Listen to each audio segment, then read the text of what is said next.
महानगरपालिका क्षेत्राची आमची प्लॅनिंगची बैठक राहिलेली आहे।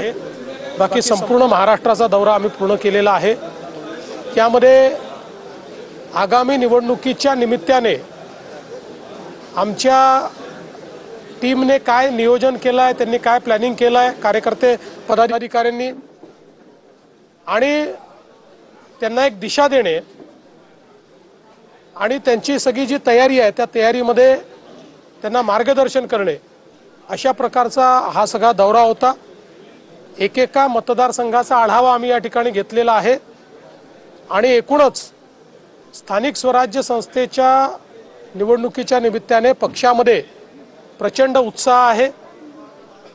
साधारणपणे आम्ही सगळ्यांना हे सांगितलेलं आहे की जिथे जिथे शक्य आहे तिथे महायुतीने आपल्याला लढायचं आहे, पण ते अधिकार आम्ही स्थानिक स्तरावर दिलेले आहेत।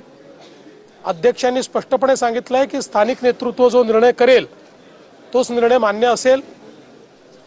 मात्र जिथे युती होऊ शकणार नाही काही कारणाने त्या ठिकाणी मित्र पक्षांवर कोणीही टीका करणार नाही। काही ठिकाणी ही मैत्रीपूर्ण लढत असेल अशा प्रकारचा निर्णय देखील घेण्यात आलेला आहे आणि कार्यकर्त्यांनी ते मान्य केलं आहे।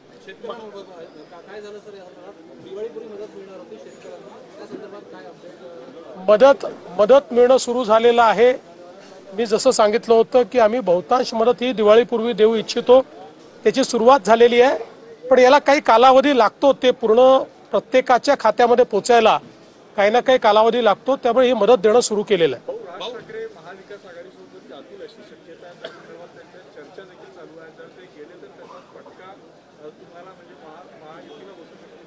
बघा, मी तुम्हाला स्पष्ट सांगतो, कोण कोणासोबत जाईल हे आज सांगता येत नाही, पण एवढं निश्चितपणे सांगू शकतो, कोणीही कोणासोबत गेलं तरी महाराष्ट्रामध्ये भाजप आणि महायुती हीच या निवडणुका जिंकणार आहे। पूर्णपणे स्थानिक स्वराज्य संस्थेच्या निवडणुकांमध्ये अतिशय उत्तम यश महाराष्ट्र आम्हाला देईल, हा मला विश्वास आहे। अंबादास दानवेंनी एक ट्विट केलेलं आहे की एकनाथ शिंदे मुख्यमंत्री असतानाच्या काही योजना ज्या आहेत त्या बंद केल्या जात आहेत। चला, अंबादासजींना किमान शिंदे साहेबांबद्दल एक चांगलं ट्विट करण्याची इच्छा झाली, हे देखील महत्त्वाचं आहे। पण त्यांच्या सहित मी सर्वांना सांगतो, कुठल्याही योजना बंद करण्याचा आमचा विचार नाही। सगळ्या योजना आम्ही चालवणार आहे, कुठलीच योजना आम्ही बंद करणार नाही। एखाद दुसरी योजना ही काही काळाकरता डेफर होऊ शकते, कारण आता जी काही आमच्यावर या संकटामुळे एक मोठा भार पडलेला आहे, पण आता तरी कुठलीच योजना डेफर पण आम्ही केलेली नाही। त्याच्यामुळे मला असं वाटत नाही की कुठली योजना बंद होईल। आणि ज्या आमच्या फ्लॅगशिप योजना आहेत, लाडकी बहिणीची योजना असेल, शेतकऱ्यांना वीज माफीची योजना असेल, यातली कुठलीच योजना आमची बंद होणार नाही।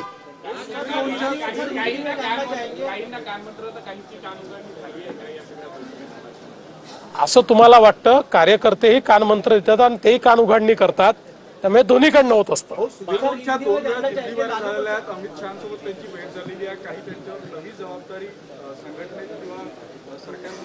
मी आज सुधीर पूर्ण वेळ होते, पण माझी चर्चा नाही होऊ शकली त्यांच्याशी।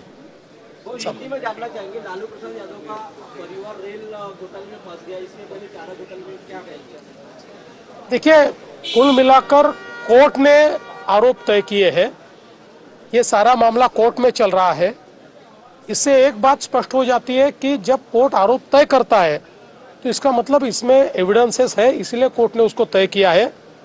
बहुत लंबी जद्दोजहद के बाद आज इस मकाम पर यह पहुंचा है, और इससे एक बात स्पष्ट हो जाती है, सार्वजनिक जीवन में अगर हम पारदर्शिता नहीं रखेंगे तो कहीं ना कहीं इसका भुगतान हमको देना पड़ता है, ये से स्पष्ट हुआ है।